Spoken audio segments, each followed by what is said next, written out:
Nah, selanjutnya setelah kita menemukan foundational values, kita diajak untuk bisa menarik orang-orang yang tepat untuk mendukung apa project atau apa yang ingin kita berikan pada dunia dengan menyampaikan yang namanya manifesto. Jadi penting untuk kita bisa mengkomunikasikan apa yang ingin kita tawarkan pada dunia gitu ya, ke semua orang. Dan gimana caranya kita bisa meraih banyak dukungan dari banyak pihak. Salah satunya adalah dengan cara menyampaikan why daripada menyampaikan what. Karena dengan menyampaikan why, kita bisa menyampaikan deep purpose ya, tujuan atau nilai terdalam dari diri kita kepada dunia, dan itu akan menarik emosi dari pihak luar. Ini hal yang dilakukan juga oleh brand-brand besar ya, gimana cara mereka untuk menarik konsumen mereka dan menjadi konsumen yang sangat-sangat loyal. Kita sebut saja Nike ataupun Apple. Nike dia menanamkan atau menyebarkan value menjadi atlet itu bisa untuk semua orang gitu. Jadi kita punya perasaan kalau kita pakai sepatu Nike misalnya, sepatu running Nike, itu kita merasa menjadi wah seperti pelari profesional gitu ya. Ya padahal lari cuma sebulan sekali gitu. Itu juga nggak mesti. Ya whatever lah ya. Tapi kita bisa merasakan value itu yang disampaikan oleh Nike karena kita tergugah dari emosinya.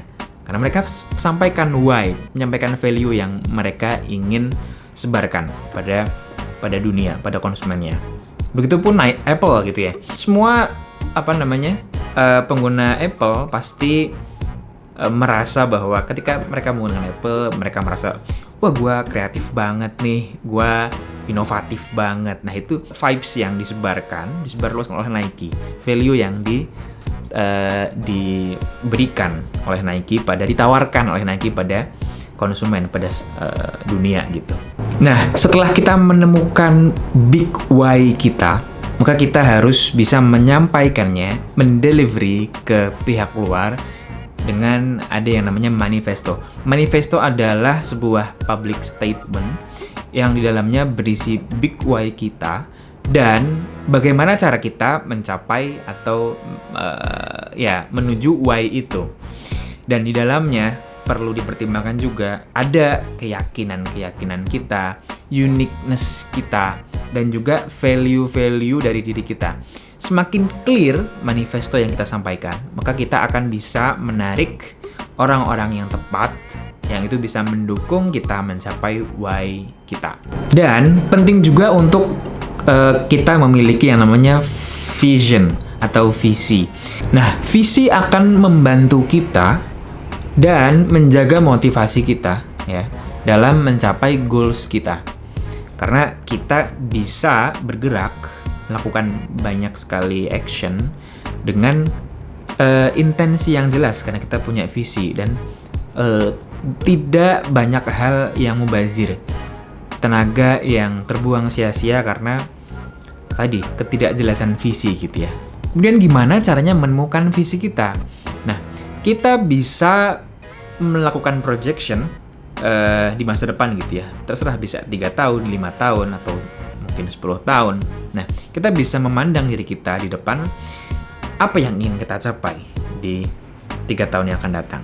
Kemudian, akan bekerja dengan siapa kita di 3 tahun yang akan datang. Dan, bagaimana dunia akan memandang kita di masa 3 tahun yang akan datang tersebut. Nah, selanjutnya, apa yang harus kita lakukan ketika kita sudah berhasil menarik orang-orang yang tepat gitu ya? Atau ini juga sebenarnya bisa digunakan ketika kita punya anggota tim gitu ya dalam pekerjaan kita.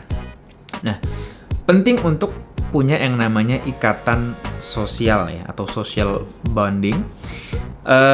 Yang ini bisa meningkatkan produktivitas, kebahagiaan, dan kreativitas kita. Jadi kalau di zaman dulu ya, social bond atau hidup secara bersosial itu adalah cara untuk bertahan hidup gitu ya, mencari makanan dan bertahan dari hewan-hewan buas, dari bahaya gitu. Namun di zaman sekarang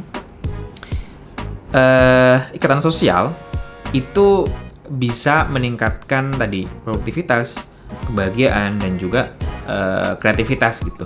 Nah, dalam anggota tim salah satu taktik gitu ya yang bisa digunakan adalah dengan menciptakan ikatan yang cukup personal gitu dalam tim kita.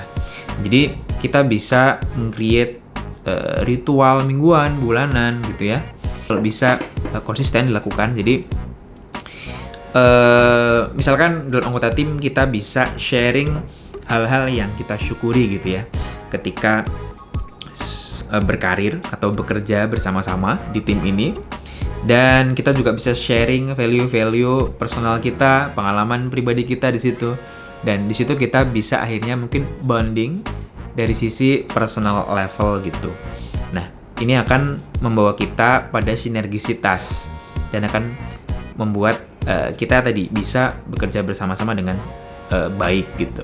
Dan ini juga akan meningkatkan sense of belonging ya, rasa kepemilikan kita terhadap pekerjaan kita, terhadap tim kita gitu. Jadi merupakan hal yang penting untuk bisa menyelesaikan pekerjaan dengan baik karena itu adalah bagian dari diri mereka sendiri gitu.